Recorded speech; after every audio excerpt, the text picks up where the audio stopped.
Hey, welcome to the First Issue Club. We're your weekly comic book podcast where, just like Sue Storm, we love a good read. We're here to talk about comic books and comic book news, and we're here to thank our sponsor. What order are we going to do those things in? Only time will tell. And also the other 400 episodes we've done before this. All right, somebody's first, right? Hey, wow, what a great outlook on life. Mm-hmm. And why we started this show. Whether this is your first issue or your 400th first issue. This show is intended to be accessible to both people. Mm-hmm. And maybe you're the same. Maybe you're one of these people who got conked over the head and now you've forgotten your past and just blank reset. Call it concrete. Yeah, possibly struck by lightning in the sand dunes. That's a spoiler for what thematic we're gonna talk about. much? Yes, we are. Well, let's spoil a little bit of what I teased earlier. Ooh. Oh, that's the sweet, crisp sound of a can of Space Camper Cosmic IPA popping open.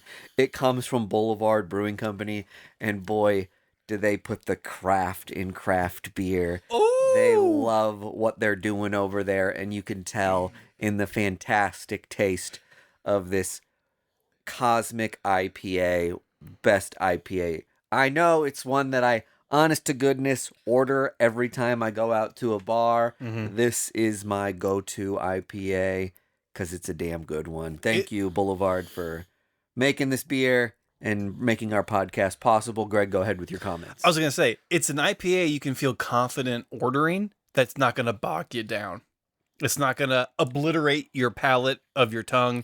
Mm-hmm. And just kind of wreck the experience of going out, whether that be to a nice meal, to go see a movie, to get your oil changed. Boulevard Space Camper IPA is a taste that invites adventure and friendship. And it makes you look cool at the dinner table. It does. Yeah. I usually keep one rolled up in my sleeve. Like like I'm a greaser. I forgot you got that pompadour haircut too. Guys, what would you pair Space Camper Cosmic IPA with? A high five. Great. Moving on. We've done it. Okay. Next segment. Chugga segment. One of three down. We're gonna talk about the comic book news next. Did either of you guys bring any comic news to the table that you want to discuss? Yes. Okay, Vargas. Yeah, I'm throwing to you. Vargas was reaching out for the talking stick. Don't touch me. In the rare unification of this club's two auditors, Oh yeah. Marvel announced the next Alien crossover series as Alien versus X-Men. I couldn't be more excited to talk about this book with you when it comes out, Mike D. Which is rude. Which is, hey, we get a lot of crossover comic books, you and I. that's true. Hasn't, and this is just me being devil's advocate, hasn't this already happened with the Brood. X-Men and Brood? Yeah. It's To kind some of the degree. same. I would be very interested to see if they do that. If they reference that at all, yeah. Okay. This seems familiar. But it's going to be completely different with Wayland Yutani. Yeah, thanks. Yeah, so Mike. that actually does The raise... Brood aren't corporation backed. This is... Yeah, there's no... We find out that Mr. Sinister is like the new CEO of Wayland. He's cloned Wayland. So my question is this now, like, we've seen Marvel Planet of the Apes, we've seen Marvel Predator, like, does this, like, I guess I'm not educated enough on these kind of crossover things. Is this like a new timeline thing, or like, are they saying that like the Alien universe is now canon within Marvel? At a guess, I would say this is probably the same universe as the Avengers Alien crossover that Hickman and Saad Ribic did. Okay. But again, that's just conjecture. Which is, it's like 616.5? Is that what we're...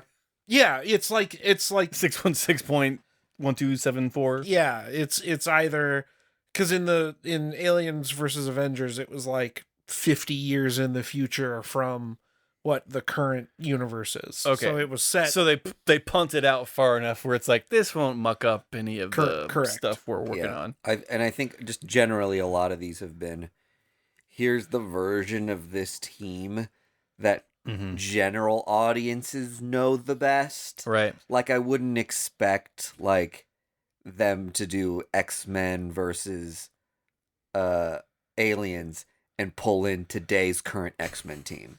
Yeah. And then have people be like, why the hell isn't Kitty Pryde there? Or why the hell isn't Nightcrawler here? Like, they're going to have... Who's this glob guy? I think they're going to have those characters in this as just kind of like, you know...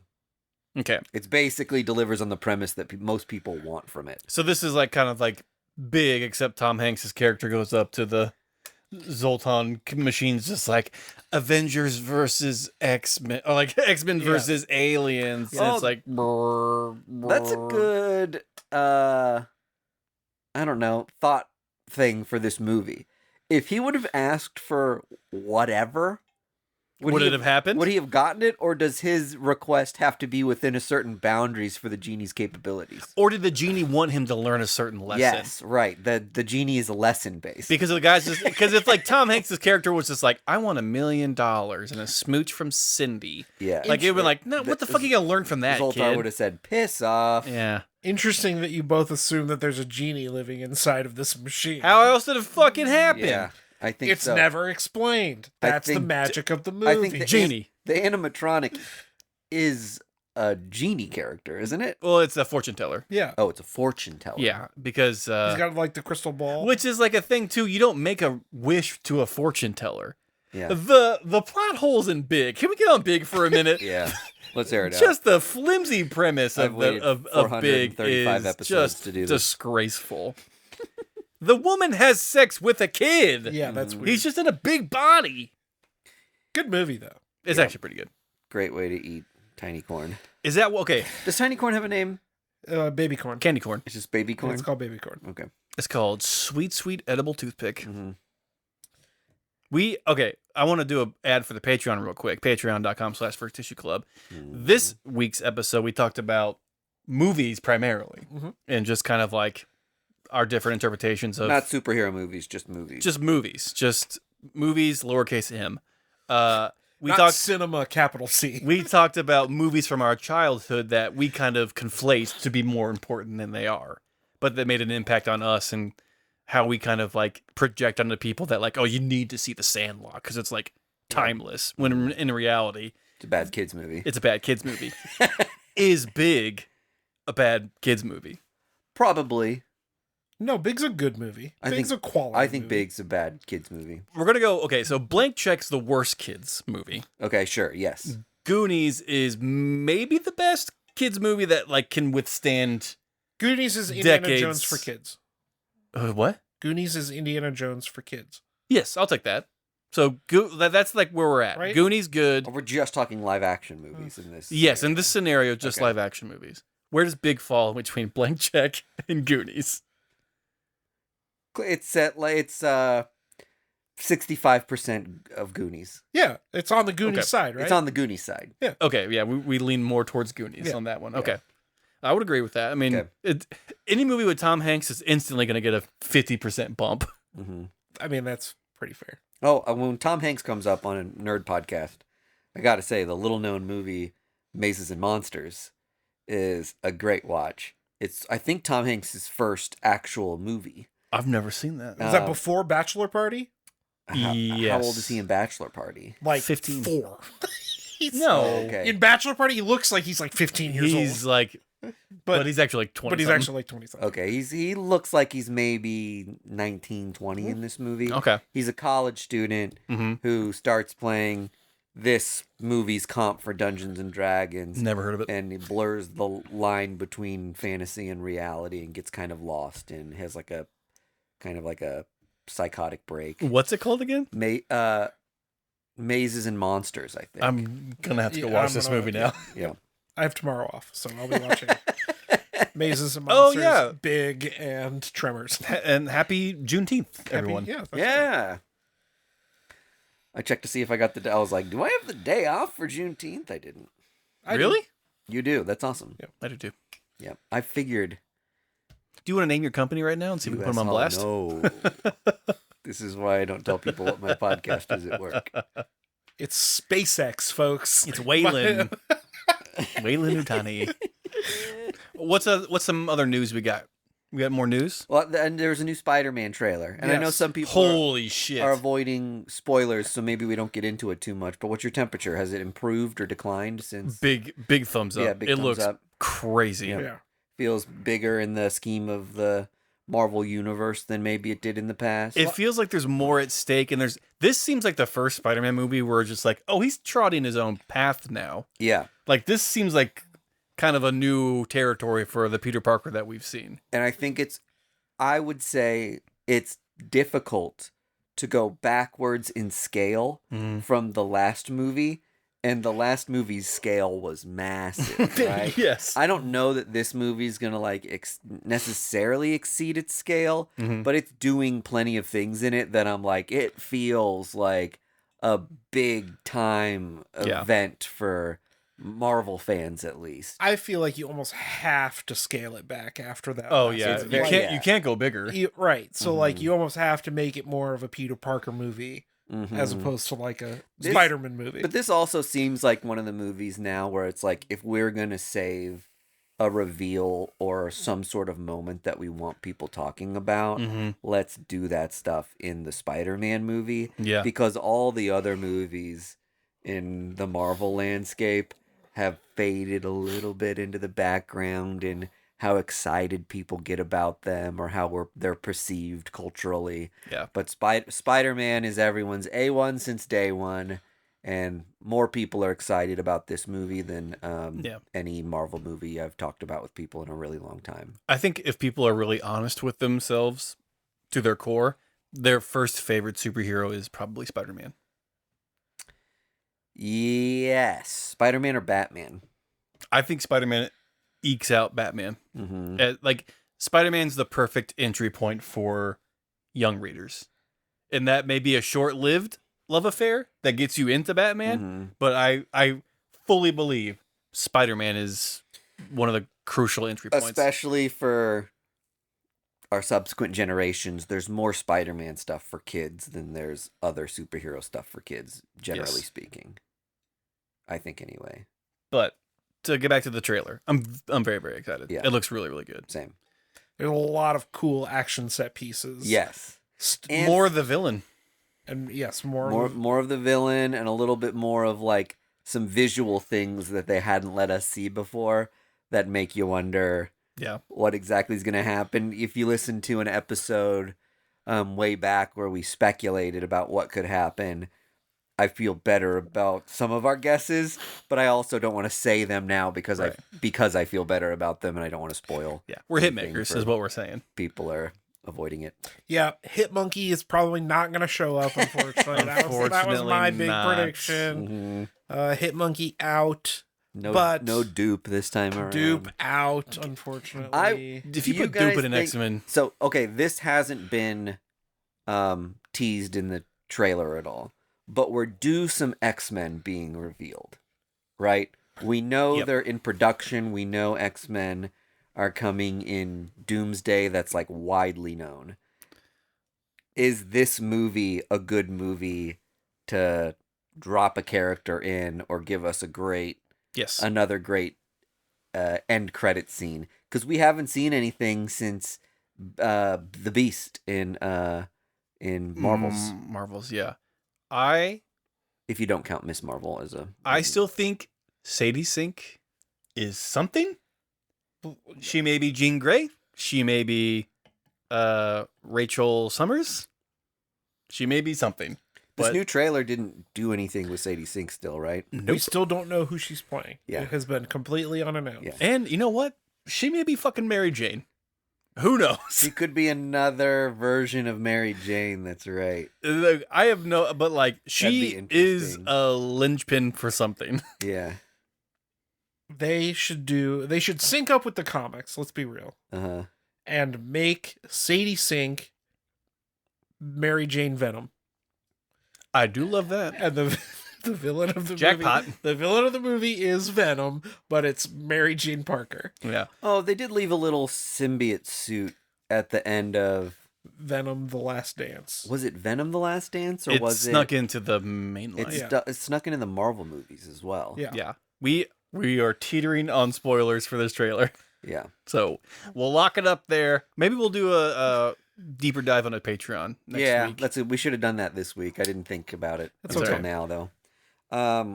John Byrne, there's some news. They're gonna publish X-Men Elsewhere, which, if you don't know much about this, John Byrne, like years ago, started doodling some X-Men characters again, and then he finished a full page, and then he did another one the next week and another one the next week, and then started publishing a web comic of like weekly pages of X-Men stuff, and has been doing that for years and years now. Mm-hmm. And it existed mostly as fan fiction, right, for a long time, but now Marvel, through Abrams, that's kind of their an imprint Mm-hmm. of theirs that does a little more of the like archival or like art book type of stuff. Mhm. They're gonna publish Elsewhere collected into, I think they're gonna do 2 volumes, but the first one is coming out. It's already been pre-ordered to capacity, so it's like pre-sold out.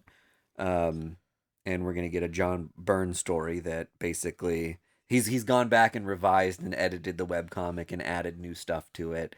But I think it basically starts off, if I'm remembering things right, where the Jean Grey dies. Right, this Mhm. was where John Byrne. Sorry, Spoiler alert. spoilered Wow. 80s X-Men for you. That was that was like the last straw where John Byrne was like forced out because he was so pissed at Marvel editorial all the time and couldn't get past them killing off Jean Grey. So his book basically starts at that moment, I think, with Jean Grey not dying. And where does that change the course of X-Men with no Madeline Pryor and all that other stuff? Is this like, so this through Abrams or whatever, is this going to be like a $50 hardbound? I believe so. Yes. I can't just buy Big, like thick a thing. 20 floppy of it. No, yeah, I think he specifically didn't want to do monthly comics on it. He was like, it exists Well, more as a. I just mean like I can't buy like a $20 trade. I have to buy like a nice. Oh yeah, I think Okay. it's a nice hardback thing. Okay, well, I'm sure it'll be great. Maybe over time a couple years from now they'll probably do paperbacks of it. I bet, especially if it sells well, Sure. which it already seems like it is. Yeah. There's a lot of fervor for this. A lot of people's favorite X-Men, understandably, Yeah. are, Days of Future Past and Dark Phoenix Saga fans. 2 of the, biggest storyline Yeah. in Marvel history, and are constantly referenced still today and retrod today in modern Marvel comic books. So it's exciting for a lot of people to see him come back and do his damn thing. Yeah. See what might have happened had he stayed on and had a little more creative control over the X-Men. A lot of people say that John Byrne is kind of an asshole. He's got a big personality, always fighting at different publishers, always blaming the publisher for why his Superman run wasn't good, or Yeah. why he thought X-Men wasn't as good after he left, and on and on and on and on with different conflicts throughout his career. I will not deny John Byrne the meteoric impact he had on the comic book landscape. Mm-hmm. It is hard for me to get excited about this because of his current political views on the trans community. Oh no, I didn't know this. He is very outspoken and Oh. very against. So That sucks. Which is wild for somebody who's known for writing the X-Men. Yeah. which is one of the most political comic books ever. Yeah. What? And so that's where I'm going to leave it. I don't agree with him and his politics. I will not be picking this book up. Well, and I think it's safe to say that like X-Men continued to be the most popular comic book for Yeah. years and years and years, and like hundreds of issues after his departure. Yeah. That Chris Claremont had a little something to do with what's good about A X-Men. 1,010%. I also think that when like Cockrum was working on X-Men, or when a handful of other people were working on Yes. X-Men. Little guy named Jim Lee. That it was like Never heard of them. These things are good. Yeah. They're like There's no shortage of amazing X-Men. Claremont's stories. been a good point of consistency for what's been Still. amazing about X-Men, and I do think that John Byrne maybe gives himself a little too much credit for having made X-Men good because he was there during some foundational stuff. Yeah, and it's just like, well, I mean, like, Which I feel safe for shitting on him now that I know he's anti-trans. not only X-Men, like he had his hands in every aspect of comic books. Like he was a hot commodity at the time. Yeah, and when you are, the it person of that period in comic books, you get around. Yeah, and you get your influences are seen throughout. Yep. I will not, undersell that, Mm-hmm. and I won't, try to erase it from history, but I also will not, Give him any money. deny the truth that he's anti-trans and kind of a shit ass. Like, Yeah. And the fact that I'm not going to get into it. That the reason that this is getting made is just kind of crazy to me. Yeah. All right. Well, I guess I won't be buying this. He's said he's hated all the Marvel movies because he doesn't see enough of himself in them. Which is like That's an such insane thing to say. Such a crazy thing to say. It's an insane thing to say. But Liefeld said the same thing about the Deadpool movies. I think there's apparently a parallel universe or like a very like sliding doors moment wherein when he went to go do Superman in the 80s, was it Frank Miller? Yeah. That was just about to do Batman at the same time, or Alan Moore. Dark Knight Returns. Dark Knight Returns was Frank Miller. That was what, 83, 84? But there was a thing where like they were like, where do we put these two guys who are coming over to DC? And there's a world wherein John Byrne gets Batman, and then it's like, do you put Frank Miller on Superman because that's the next best comic you have? Wow. John Byrne says it's close. He wishes he would have taken Batman like he was given the optionality, which maybe he was, maybe he wasn't. But it's crazy to think about Frank Miller's Batman not being made.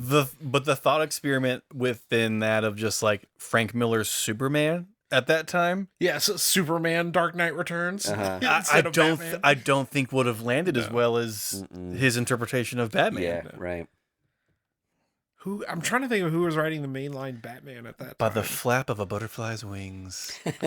I'm not, as you can obviously tell, and maybe take my nerd card away, I'm not as much of a DC historian as I am. Yeah. I mean, Marvel. I guess that could have been like around the same time as Year One, with Frank Miller was writing Year One, because that was, I think, that was in mainline Batman continuity. Oh, well, we'll see. We'll look at the tomes. That's right. We'll consult the oracles. I wasn't born yet. Oh, I was. Oh, sick. I was pre-born, like Dune. I hadn't hatched from my egg. DC announced 3 new Next Level books. Oh, yeah. We've got yes. a new Legion of Superheroes, Teen Titans, and Doom Patrol. All really, I don't have the teams written down, but I mean the covers at least look very stylistic and cool. I think DC, it seems to me lately, has been leaning into some of these, in my head I consider a little more of these like punk rock creators. Yeah, the woke creators. Creators you will never see on First Issue Club. Oh, no, they're kidding. Do you want to hear the teams? Yeah, go off with them, sure. So Doom Patrol is by Darcy Von Polgist and Nico Hirichon. I totally said that right. You said all those words correct. And then Legion of Superheroes. This is very exciting. Joshua Williamson, Hayden Sherman. Yep. Yeah. Hayden Sherman, I'm excited about. Joshua Williamson already. And then I hadn't seen the Teen Titans news. I've only seen that cover, and the Teen Titans cover looked so much like the spec art that Marvel did for that. was it the Champion series that everybody freaked out about because it was too woke? Where every you remember they that? canceled that book because people were like too and that was polarized on it. that was like almost a decade ago. Mm-hmm. But that Teen Titans cover had very much the same vibe. It was very like neon and bright and yes, there was a character named Snowflake. That's right. Like yes. Oh my Yeah. God, I forgot about that. Yeah, and like Safe Space was one of the other. Yes. They were all like that really stuff. leaning in to like fuck these people, these conservatives. Yeah, and then they got what they wanted. But yep. Well, we all Doesn't that suck? That Marvel never came out and was like, "There's too much heat surrounding this comic book, so we're not going to release it." The event itself got a little too big for its britches. Yeah. And I don't think they were selling near as many of this, whatever the particular event was at the time. Yeah. It's eluding me a little bit. I don't see a an creative team for X-Men Teen thing. Titans. 10 of Swords, maybe? Oh, it felt like it was way before that. Maybe it was. Like, it felt like it was like even before the Krakoa stuff, but... Yeah. Oh, Kyle Higgins? Was it a War of the Realms thing? Could be. Maybe.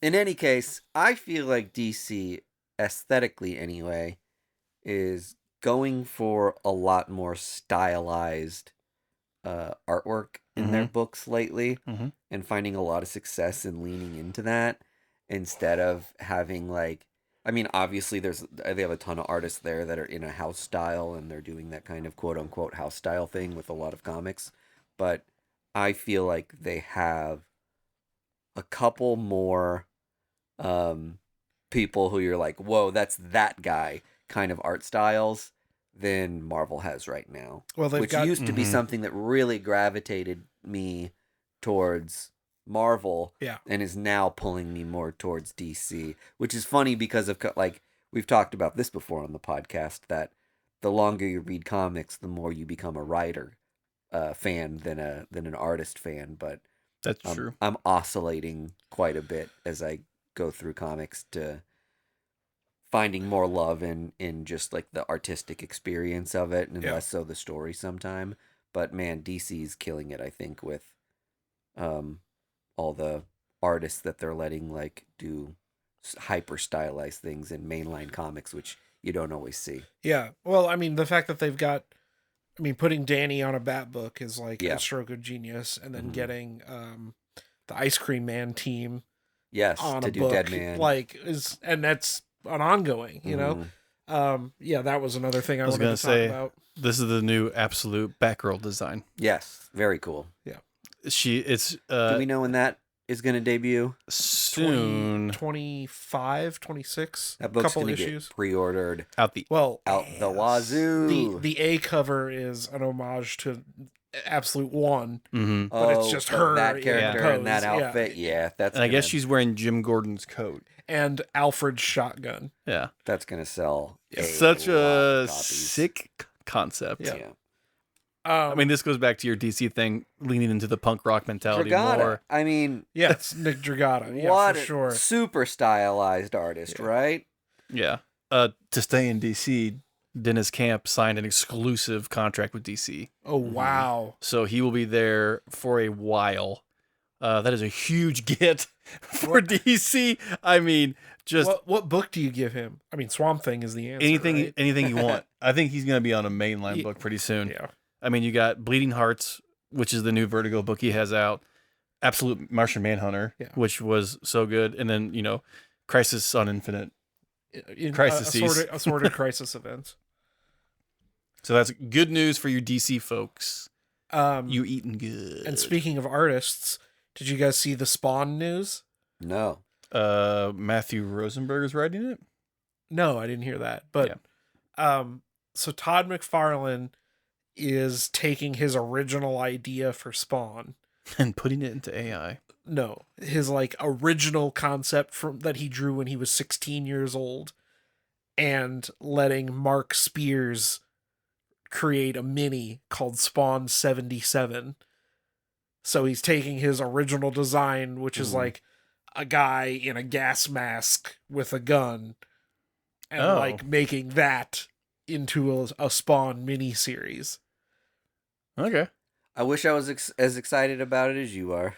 I think it's so the only thing that really makes me excited It's is not a like, good time for Todd McFarlane right now. I'm going to tell you right now.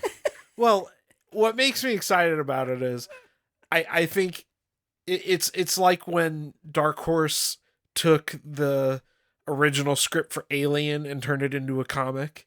Like, it's again like a sliding doors thing, Yeah, right? right. What if this had been Spawn? Mm-hmm. And the fact that I don't think, at least, McFarlane is like involved in the creative process. Yeah. I think It's just take a child's drawing and well, it's make a like story out of it. like here's my original idea. What do you think? Go do a thing. So he's got more than just the drawing. yeah. It's like the concept of His what initial concept, his very first pass concept of Spawn. yeah, exactly. Got it. All right. It's something. The cover looks kind of cool. It's Yeah. a Mark Spears cover, obviously. But it looks like way different from what Spawn ended up being. Yeah. So All right. Cool. Yeah. Hopefully there's still chains. yeah, Kids from love what chains. I hear, damn it! I was gonna say from what I hear, kids love chains.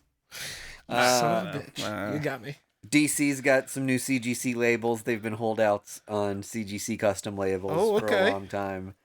And now there's Release the custom labels already. there's like a Sirens one, a Supergirl one, which is like the Bill Cosevely Okay. Woman of Tomorrow. I think Superman, Batman, and Who? uh, Wonder Woman? Bruce Wayne, the billionaire. Green Lantern, I think. And then they announced Absolute custom labels a couple weeks back. So if you guys see this stuff, are you tickled at all? Does that give you like a little bit of an itch? Like, No. Maybe I should grade that. No.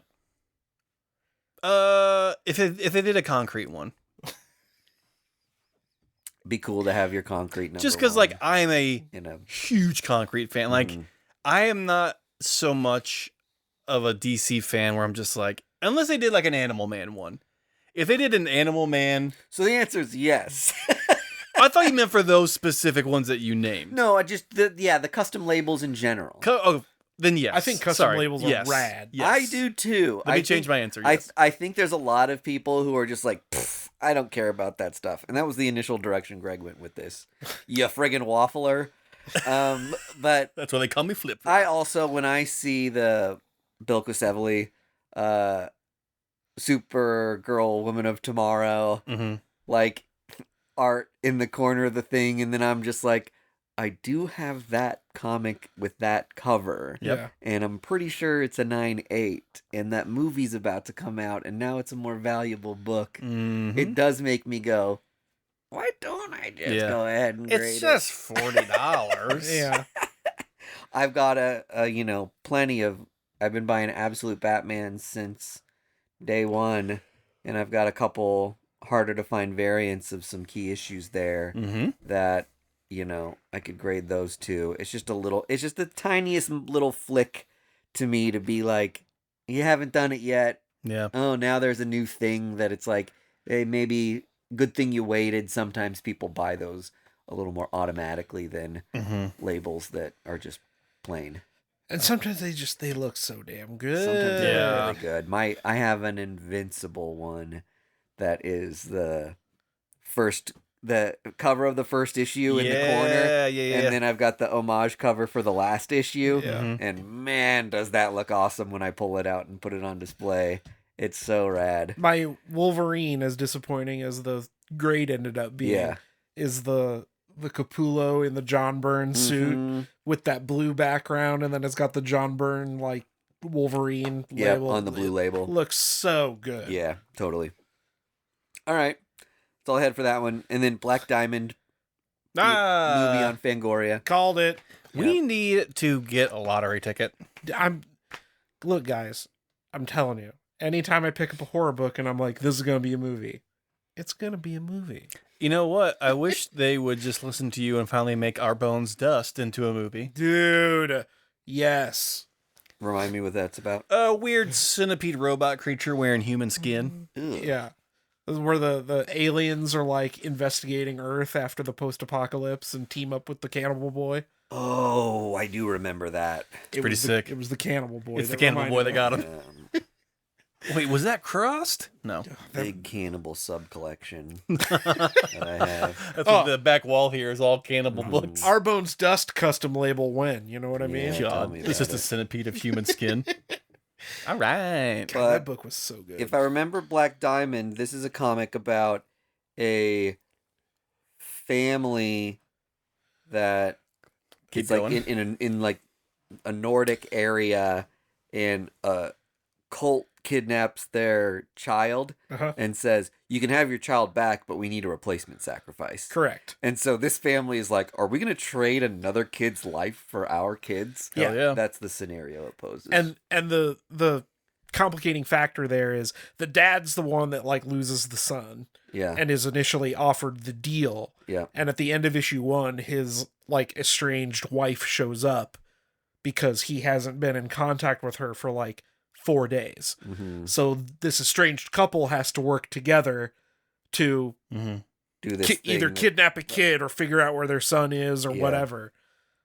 Yeah, it's a dope book. Ooh. It's so good. That's when you go to the local arcade, find the biggest dipshit there, Mhm. and say, "Come on, buddy, It reminds you have a me- better purpose." It reminds me of Bring Her Back in that way, that it's like, to what fucked up lengths are you willing to go to preserve what you had? Yeah.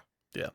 How much are you willing to make other people suffer so you can be happy? And I think what the message you should get from that movie is appreciate the thing you have Uh-huh. before you lose it.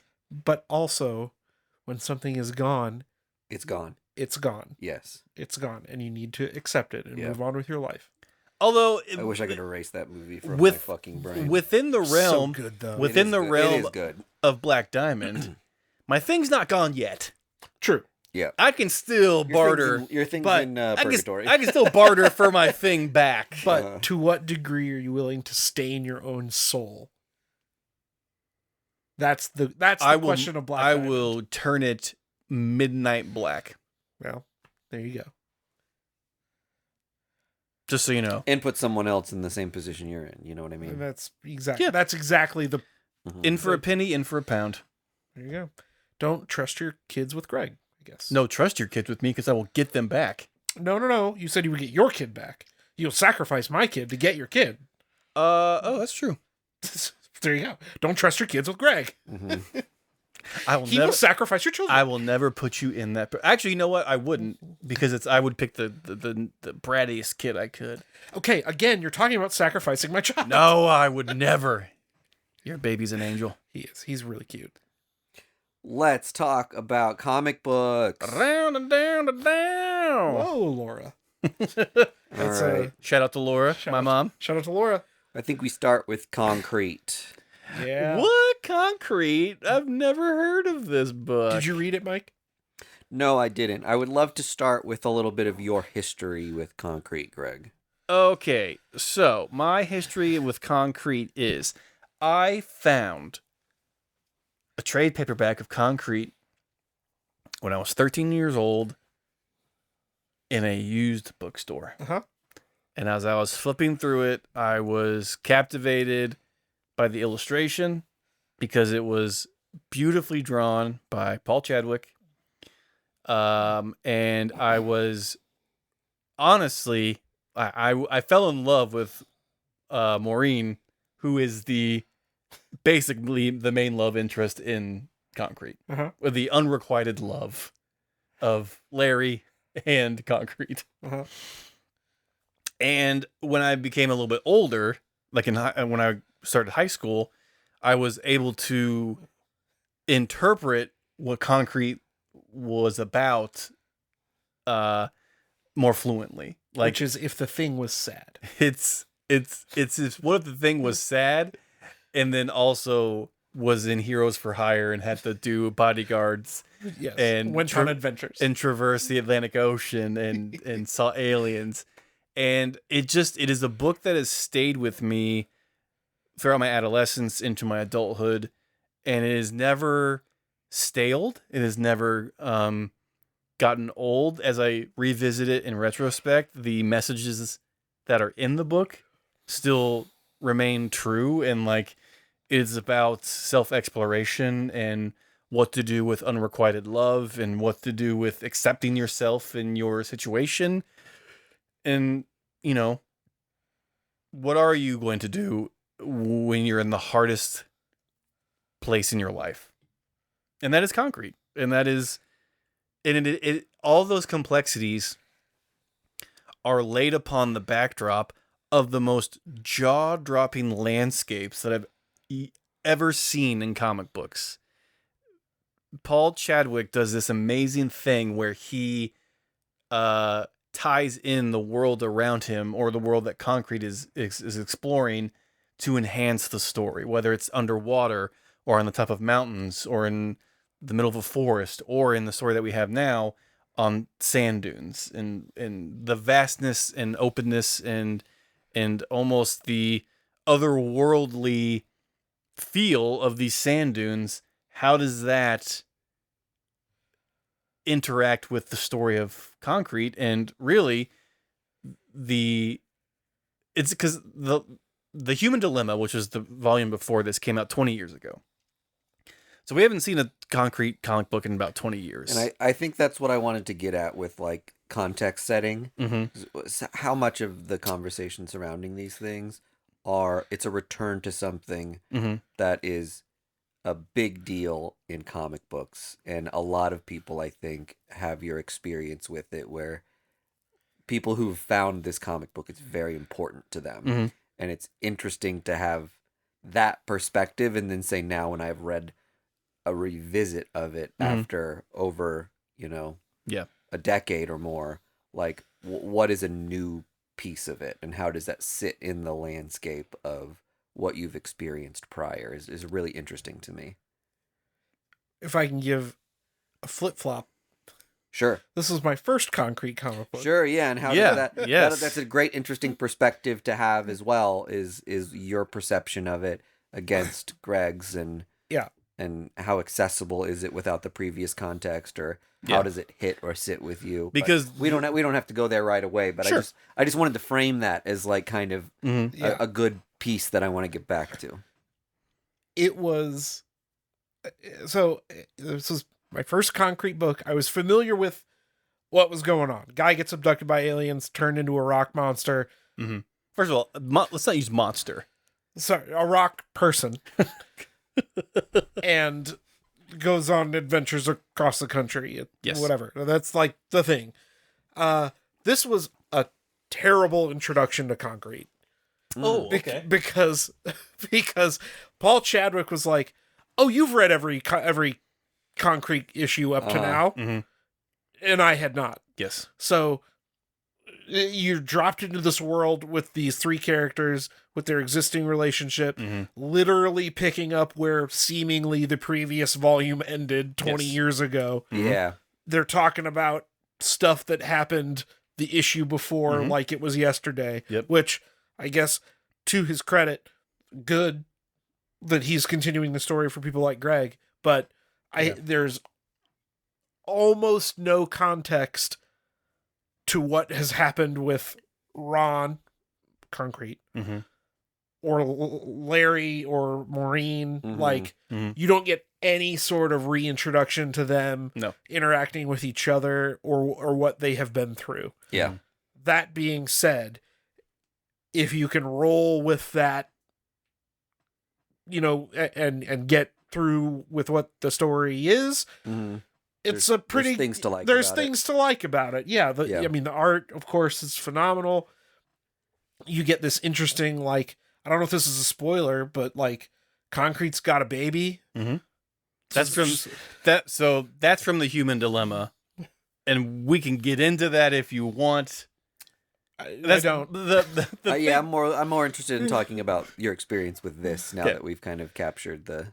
But like, they don't talk about where the baby came from. I don't know if Concrete had the baby, or if he impregnated Maureen and she had the baby. but we know that there's a baby, and he is in a coma. Pooped out a geode. It's kind of what it looks like too. It's a boulder. It's like anyway. It's a boulder.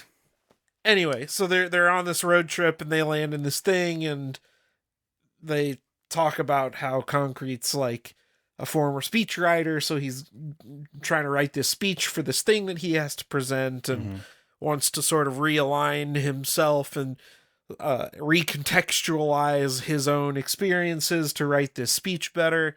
And then he gets struck by lightning and at night while everybody's asleep, and then sort of like buried in the sand, so he's like kind of lost. That's what happens What happens in this issue. Okay. And the little log line in the back says that it feels like this is going to be sort of a reset for the book where Concrete's going to wake up and have no memory of what's going on. So he's going to start like attacking people out of fear because he doesn't even know he's a rock monster when he wakes up. So he's going to look at his hands and be like, what's happening? I'm a rock monster. Right. Yeah, this is I think it's a 6-issue mini. Yeah. And so the overarching story is that, he was struck by lightning. He does lose his memory. And so he's now wandering the dunes, as anyone who loses their memory from any kind of traumatic event, just like kind of trying to figure it out. The problem, Breaking Bad style. the problem with Concrete, He's like a Bigfoot. the dunes. Yeah, but the problem with Concrete is he's made of concrete. Like, so there's that added layer of just like horror of this guy's needing help, but no one wants to approach him because he's this giant creature shuffling around the dunes. But Your experience with the book in particular. my experience with the book is that I loved it. Yeah. it was just like Vargas said, picked up right where Human Dilemma left off. And what was very captivating to me as a long Concrete reader was like 20 years ago when the Human Dilemma was going on and ended, Paul Chadwick's art style was very tight, very clean lined, and very young and fresh. And just like we haven't gotten a Paul Chadwick story in 20 years, the character of Concrete has also aged 20 years, like in Paul Chadwick's mind and in our mind. So there's heavier lines used in his style that when I was reading kind of more about the series that was coming out, Paul Chadwick was just like, he's heavily influenced by Mobius and other, like Frank Miller and like other artists of that time, which you can see directly reflected in his early art and now, just like there is a heaviness to it because he has aged right along with us. And so there's that kind of understated storyline that's happening of just like, we're older now as comic book readers, and like, do we feel bogged down, and do we feel like we need to walk into the metaphorical dunes and kind of get our minds right and write our new story, and what is our story going to be? Yeah. And there is a romantic aspect of being struck by lightning and forgetting yourself and just starting a new adventure. Like, you get to that point in life, I feel like, you can call it a midlife crisis or whatever, but you just feel like you hit that point in life where you're just like, what if I just did it all over again? What if I had that opportunity? What would what would that be like for me? Or the thought that like I've bypassed new beginnings. It's too late for me to do new things. Yes. I mean, like, this is the stuff I like. One thing I love about enjoying art in the moment and being there for it is you're getting to have such a unique experience in having aged in a very particular way, and the way that you experience this gap in time and the commentary that goes along with it is so in step with Paul Chadwick's experience, and leaves you with something of an impact with, like, going to a comic shop and picking it up, and it's this long awaited moment, and it delivers and hits in a very certain way that you can experience this same art all collected together in a retrospective, and even have a nice forward that explains some of the like context of the art, but you cannot quite live the experience that you're living with it very often. Right. This is something that, like, for an artist to stick with something or revisit something after like a 20-year pause is very rare, and for it to be in like a form factor and format that you're still interested in and reading is just such a cool thing, and I'm happy for you that you get to experience this and be in the moment with it. It has been, because even when I found Concrete as a young boy, like it had ran a couple volumes. So like I was playing catch up, and I wasn't even at the right age to appreciate Concrete. Even like when the Human Dilemma was coming out, I wasn't picking up Human Dilemma at like 15. Like that's some like higher brain shit. I was picking up Batman. You know what I mean? Like that's just what it is. But yeah, to experience it now, like yes, there's been that 20-year gap. But this could have just come out 6 months after Human Dilemma. Sure. Just like it has been. I've had a lot of disappointment with comic book writers and artists throughout my life. Like, people will let you down. You never meet your heroes. You never really put too much investment into people that you don't really know personally. But for whatever reason, Paul Chadwick has just never let me down. He is in my mind, a brilliant writer. His articles and his prose stuff is just like, you can tell he loves nature, and that nature is a big part of his storytelling. Like how we treat nature, how nature reacts to us, how we just basically bastardize landscapes and the natural beauty of the world. We just ignore and then put it on a billboard. And it's just like, I've always resonated with that kind of perspective of just like, you know, if people just went and sat in the woods more, like I think a lot of things would be different. Yeah. And like, that is kind of what Concrete is about, of just like, Concrete has forced solitude on him because nobody wants to be around him because he's different. And like, as a weird nerd kid, I think all of us kind of relate to that in some way or another, of just like, you know, anyone growing up, you have that one part of your life where you're just like, I'm just kind of alone for a little bit. And you're with your thoughts. And that's what Paul Chadwick, I don't know if you read the back portion of the book, of just like, he kind of like wrote, that is true. You just draw context clues from the pictures. One of the things that he does when he writes is just like Concrete, like you need that kind of solitude to like let your mind kind of recalibrate a little bit, just to like get all the influences out of your way. And that's where all the biggest motivations come for this character, of just like, what do you do when you're alone? What do you talk about? What do you think about? And I don't know. It's just been when I found out this book was coming out, I was like, honestly, a little worried of like, does it need to happen? Will it be received well? And like, what if it's bad? Like, what if it's bad? Not like, does that... so many things are that are revisited way later. Sorry, I had to get one more in. Shots fired, shit's tired. But like, honestly, the thought went through my head of like, what if this is trash? Yeah. Would that impact how I see the previous 6 volumes of Concrete? Yep. And that was a weird thing I would have to tackle, but I don't know. I understand where Andy's coming from, because like, it does not handhold you. Because Paul Chadwick is very much of just like, if you're here, it's not by accident. Yeah. You are a Concrete fan. Like, this isn't like Hellboy or you know, or even you know, Black Hammer for that matter. It's a different kind of art.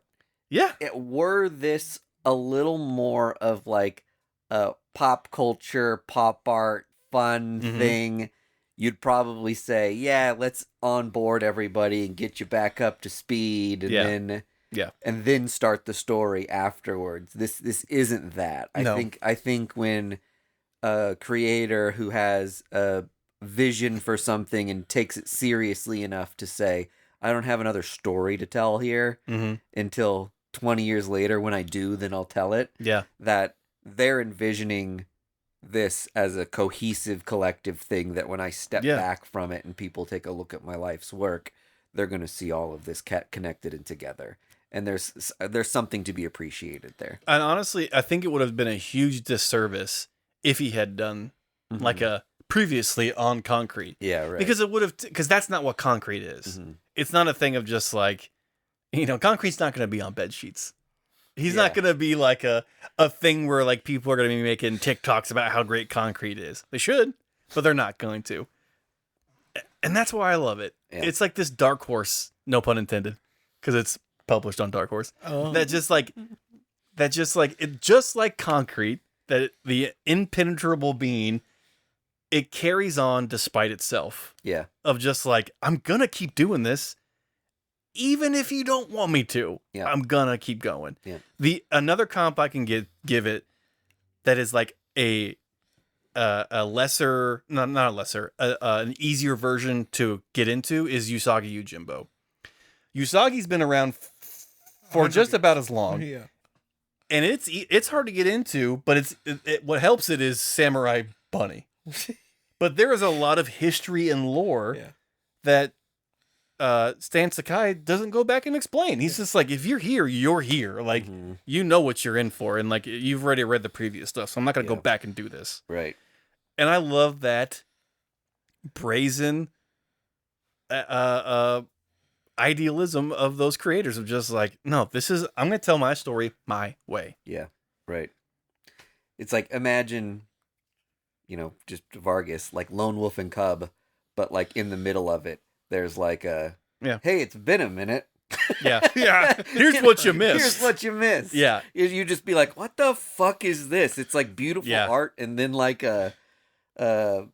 A very commercial feeling recap. And it doesn't do that. Yeah. And like, that's what I think we've read enough of Lone Wolf and Cub, where it's just like, that's what the beauty of it. Of just like, hey man, we're not stopping. We're not slowing down. Yeah. Just either get on or don't get on. Don't read it at all. Very cool. Any other thoughts on it before we move on? 3 out of 5. The rock guy didn't punch anybody, so... Yes, stay tuned for issue 2. I think a lot of punching is going to happen. There's no way that Paul Chadwick is going to be listening to this, but if you are in some weird universe, just thank you so much for making this book. Honestly, it helped me in a lot of weird parts in my life. Got me through like a lot of awkwardness in high school, and I don't know, I just... greatly appreciate you as a creator, and I am very excited that this book does not suck. And I appreciate how rare it is for something like this to happen. If you want to continue talking about it on the Patreon or something as subsequent issues come out, I would welcome that. I think I'll do like a big wrap up. Like after 6, that sounds good. I would love to do a thing of just like, hey, guess what? We got another hit. Yeah. Yeah, we'll talk about it when they do the crossover, when they do the Aliens versus Concrete, and the Predator versus Concrete. And on the Patreon, I will get into the baby. Okay, good. And what it came from. Okay. Because it's spicy. Okay. Not the baby. Right, the baby's actually cold. That's apparently part of the problem. It's warming up. Cold-blooded rocks. I read a book in the Ghost Machine series. Oh, and yes. What's interesting about this one, you find by the end of it, that this is setting up kind of like a cross-story event a la 90s superhero comics, where as a kid going to newsstands, you're like, okay, so part 3 is in Savage Dragon. Generation X, and then part 4 is going to be in X-Force, which I'm not allowed to buy because of the big guns on the cover. This sets up the $1 trillion kid whose parents started a company that basically invented Band-Aids. And so he grew up as like a pretty wealthy kid, and his parents always kept that to themselves, didn't flaunt their wealth, tries to raise him normal. But he ended up being hyper intelligent and a mastermind of invention, and continued to grow their business. And invent new things and became the world's first trillionaire. Is this an Elon Musk story? In this universe. You know what? It did. I was just thinking about all the stuff that, like, I don't know if you've seen the, like, Bernie Sanders just posted something great on social media that was like, over the past, 24 hours, the world's, like, 6 richest people got $240 million richer or something like that. Yeah. just in a 24-hour period. Dude, that's 240 billion, right? Or was it billion? It was billion. That's so sick for them. I'm so happy. And what are their addresses? And then they showed what their worth was at the beginning of Trump's presidency and what their wealth is now, and Probably went really down, right? how how much of like an oligarchy we have. And I was just like, I don't feel super stoked on reading a comic book about a trillionaire and celebrating that today. But the book is fun and silly in a way where you're not thinking about, like, this is their, like, kid, their family oriented crossover, right? The Unbelievables? Yes, Yeah. the Unbelievables. Okay. Yes. This is like Rockefellers and Yes. or whatever, Rockefellers. Rockefellers, Yes. yeah. And So, like, Hornsby and Halo. And, Yeah, you see little glimpses of these characters throughout, but it works completely out of context of them. They're just like briefly referenced as like, there's all this crazy stuff in this world that I live in. Yeah. I'm sorry. Was Ghost Machine also the one that was like teasing like a ghost president? Yes. Has that happened yet? No. I don't know if it has. Yeah. No. First Ghost or whatever. Yeah, let me know when that happens. I need to see. I'm gonna need to read that. Yeah. It like literally is called like First Ghost or something similar. That is this generation's concrete. I can smell it a mile away. It ended up being a fun story. It starts as something where you're just like, this is a blank check style thing that's just like You have to watch it. yeah, you have to watch Blank Check. One of the movies of our time. One of the movies of all time. If you want to see a grown woman kissing an underage boy, go check out Blank Check. Yikes. But this follows this kid who's just like, his intentions are really pure, and he's inventing things that are helping people. He's making money off of those things, and he's giving back to the world to try to make the world a funner place, an easier place, a better place. And what a concept for a trillionaire to do things like that. The further you get into the book, the more you realize He makes his money off of weapons. how lonely this can be. Like, how much do people like me because we feel bad for the trillionaire. Oh, yeah. I have wealth. There's some things that money can't buy. He really has no friends. And then that has a specific impact later on in the book where you realize his family are hired. They're on a shift. And when That's interesting. And when they get done with their shift, they're like, hey, see you Monday. Yeah, is it all right with you if we peace out of here and we'll check in with you tomorrow at first thing in the morning? We can pick this up. And he's just like, yeah, go ahead and go home. And so he's got this kind of tragic backstory and has decided to say, hey, maybe I need to leave my small town and these things that I've been holding on to, trying to recreate like the happy life that I thought I had, and find more of who I am and find these other people who are like out in the world, whether it's doing fantastical things or whether it's like they're villains out there, and I can do better for more people by getting out into the world and leaving some of these things behind. And maybe he can find some answers to things that he's been avoiding. But again, it does kind of feel like a fun Blank Check sort of thing. But the next part of this is in Hornsby and Hollow issue 14.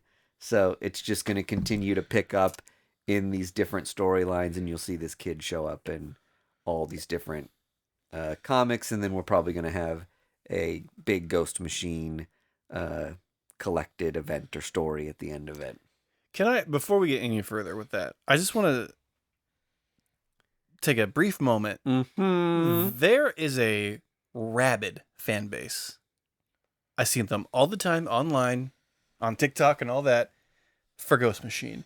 Oh yeah. And I just want to say, you dudes rule. You dudes and gals kick so much at. You are down bad for this Ghost Machine line like I have never seen. Like, the Massive Verse wishes Oh yeah. it had the Ghost Machine crew and fans to back this thing up, because you guys are crazy in the best way possible. Well, at the same time, like, it's justified. Like, Rook Exodus is on the top of my to-read pile every time it comes out.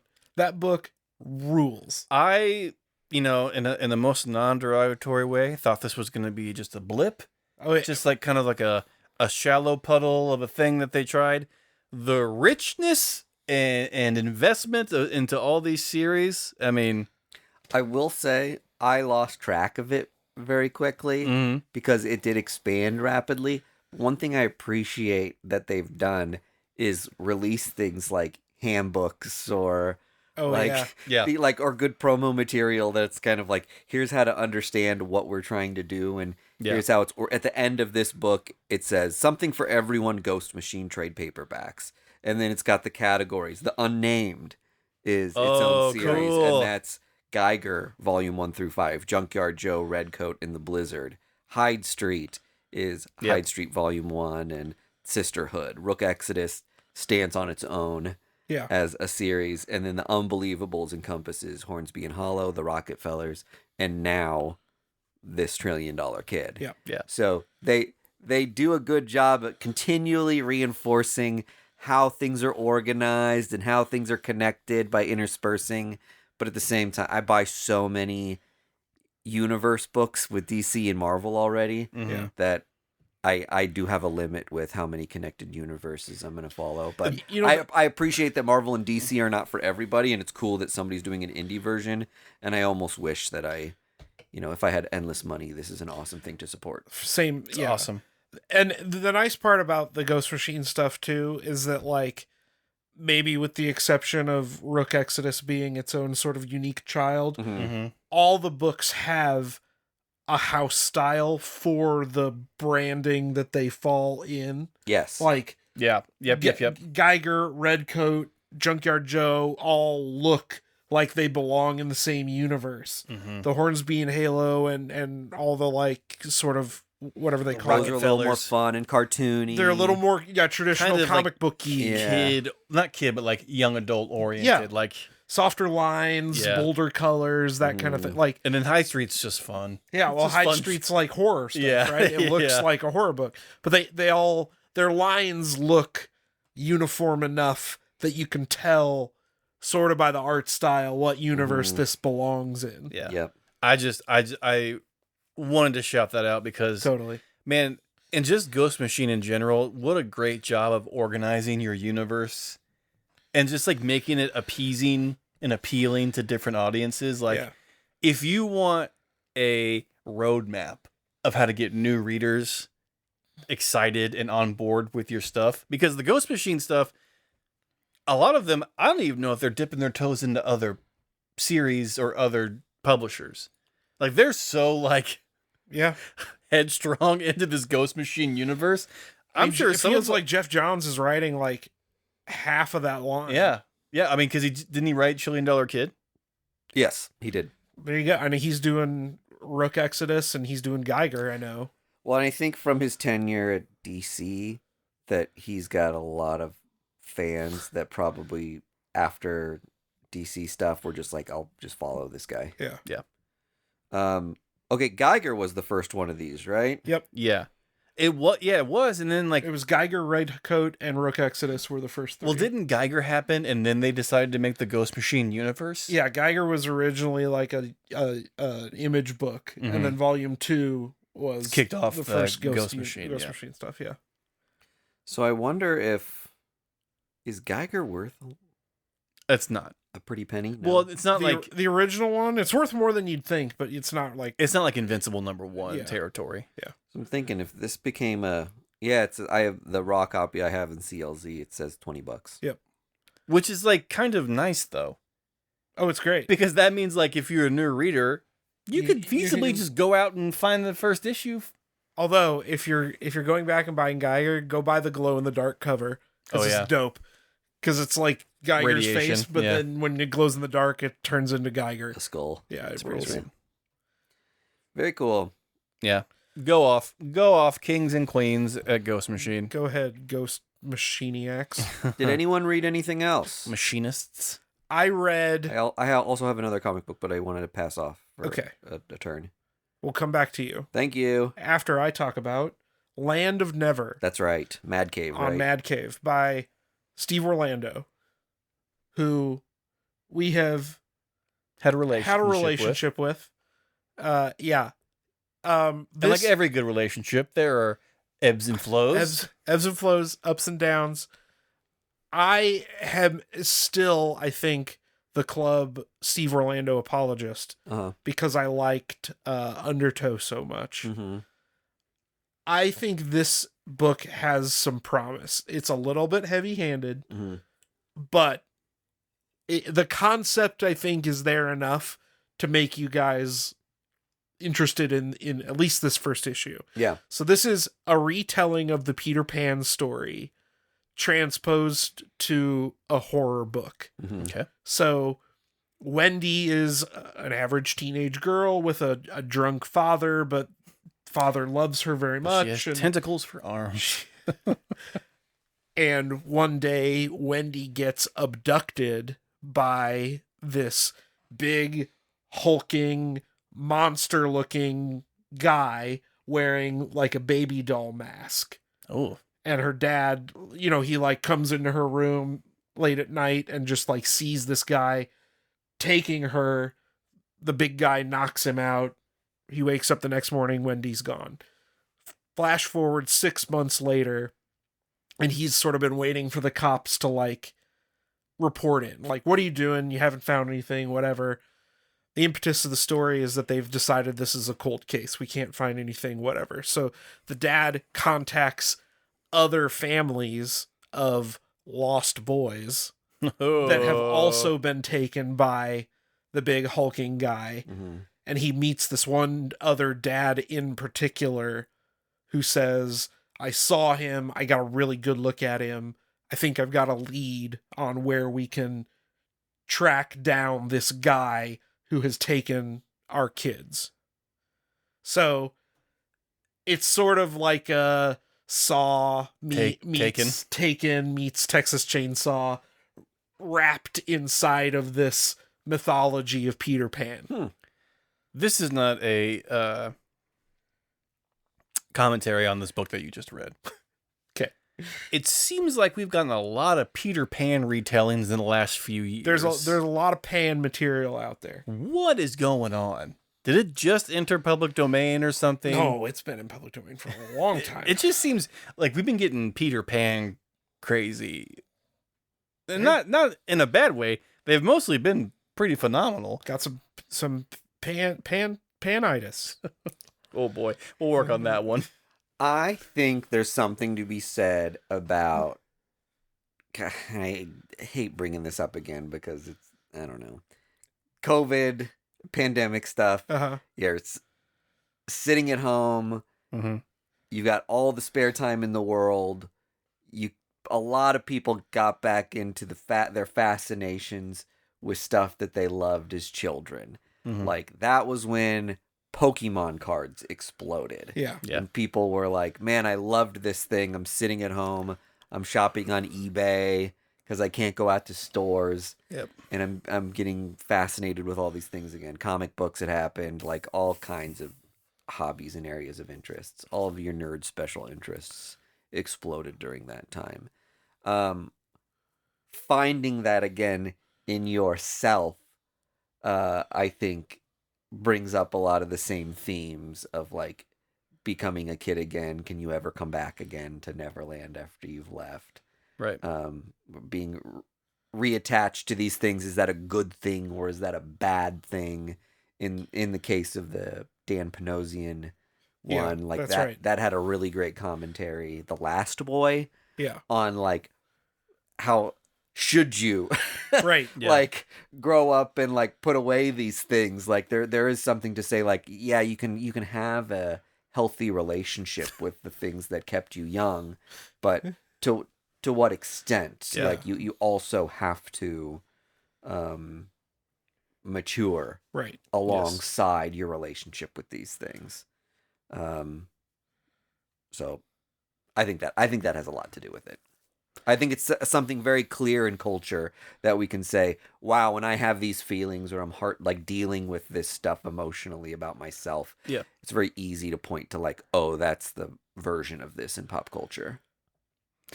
Well, I mean, the Tale of Peter Pan is a classic, right? Yeah. Like, it is a pivotal milestone of a book that just nail on the head of like the feeling of growing up and outliving your childhood, or like pining for your childhood, and what happens when you stay in Arrested Development. Like, Well, and I get it. I get it that it's a very easy thing to homage.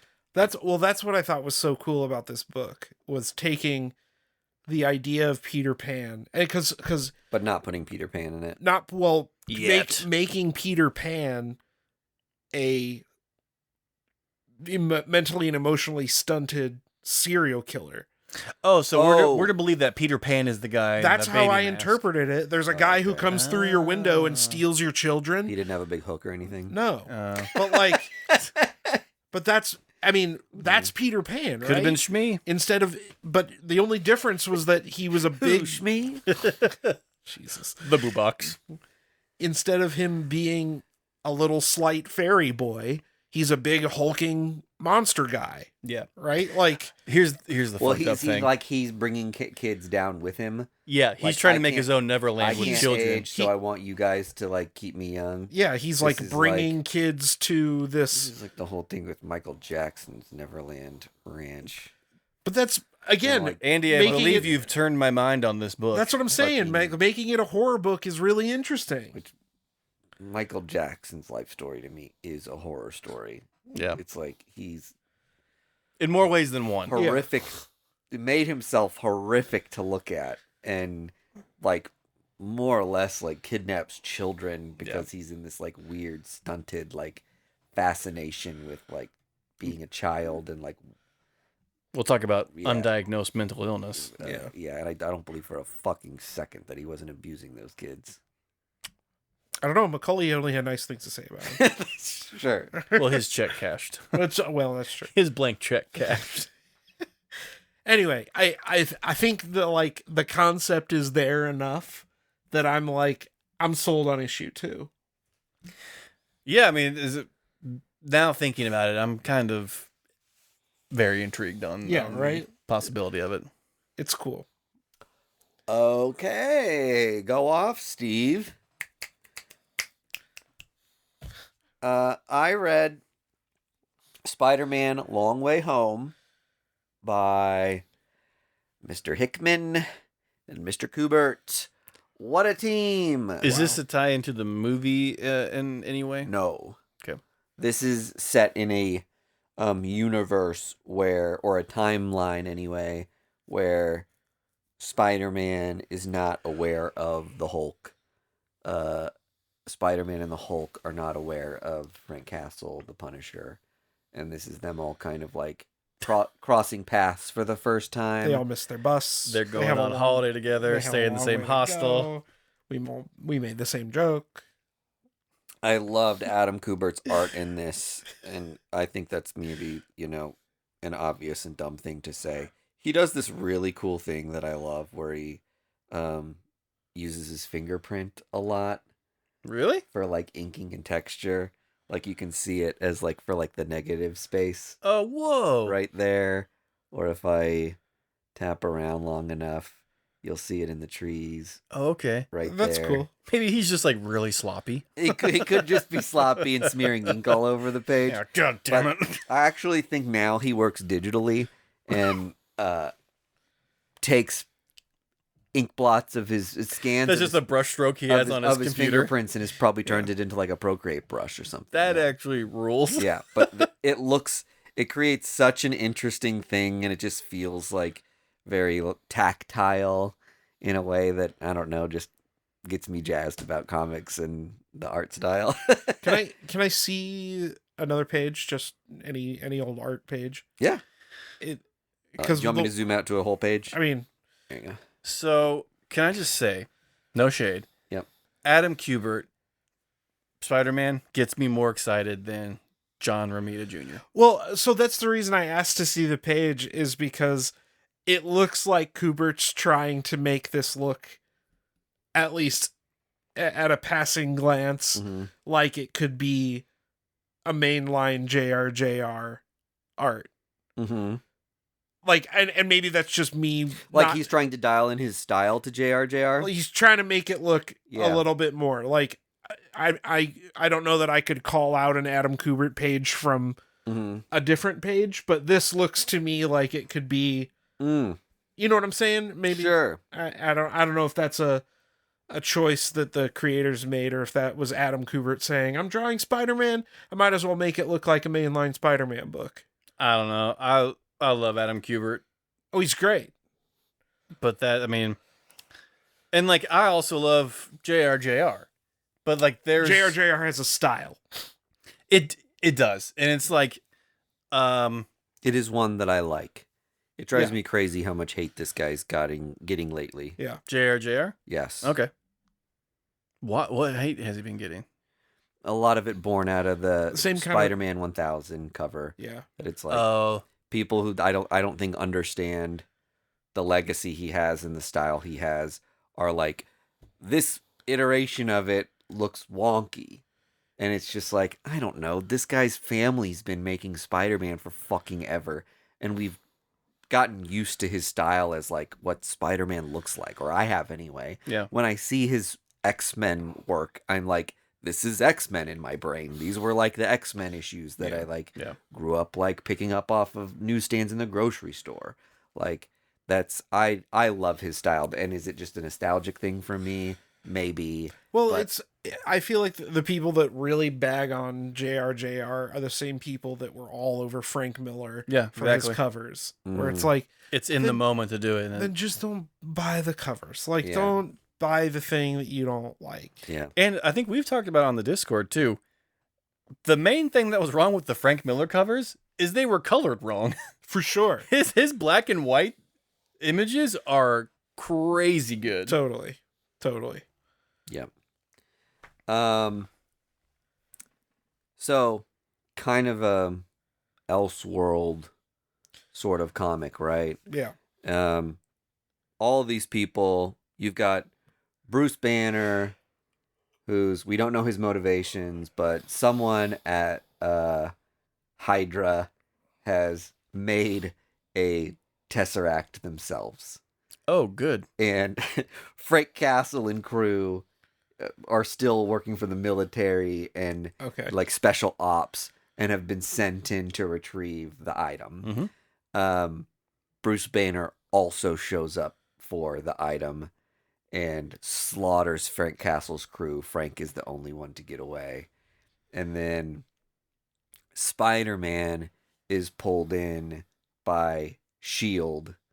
and the government to say, hey, we have all the guns and ammunition in the world for this one, but it has reached a point now where we need some superhuman type X factor on our side because it's exceeded our grasp, and we're here trying to clean this up.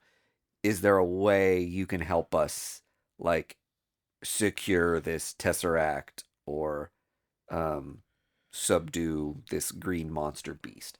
And it's just fun and interesting to see in a way like a world wherein people don't have exposure to Bruce Banner.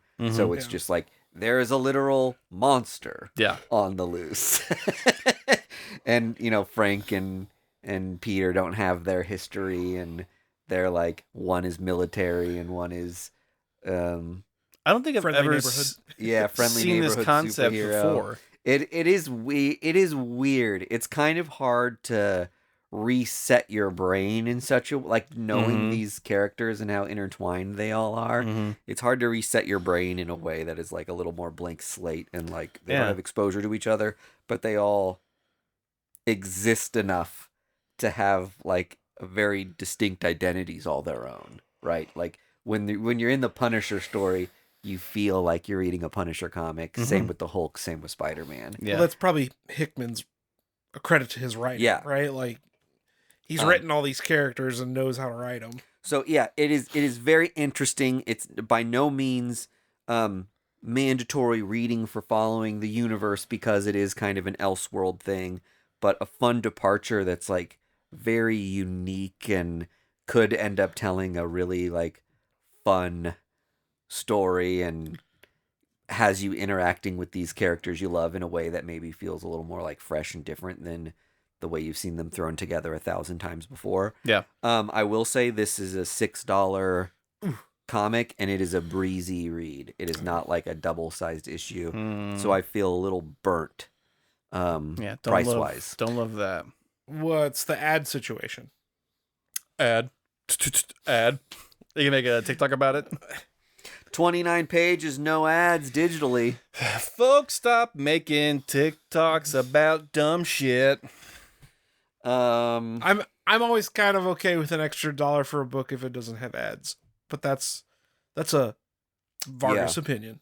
My digital copy of the Trillionaire Kid comic was $3.20. Nice. And it was like twice the size of this comic. And then this one's $6 and half the size. Yeah. You're just like, damn, this like... Well, there's indie and corporate. Digital comics are a tough pill to swallow sometimes. Yeah, you guys read comic books that had ads? We all did this week, right? Sure. What were the ads? No idea. No idea. Stop putting ads in comic books if you can't remember what they are. Well...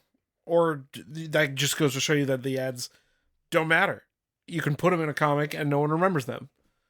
Well, like, they remember that there are ads, but they don't remember what they were for. Well, this is a whole thing, but like the ads are what make your comic book $4. The ads are the reason your comic book doesn't cost $10. You can offset the price. Okay.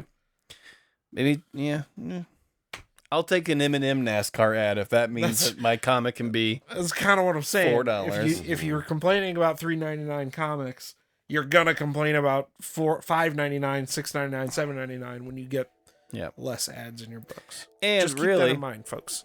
Those people should just stop complaining because they're probably pirating books anyway. And capitalism's good. Remember that. Yes. We all love it. We need more trillionaires. We are pigs for money. Who else is going to save us?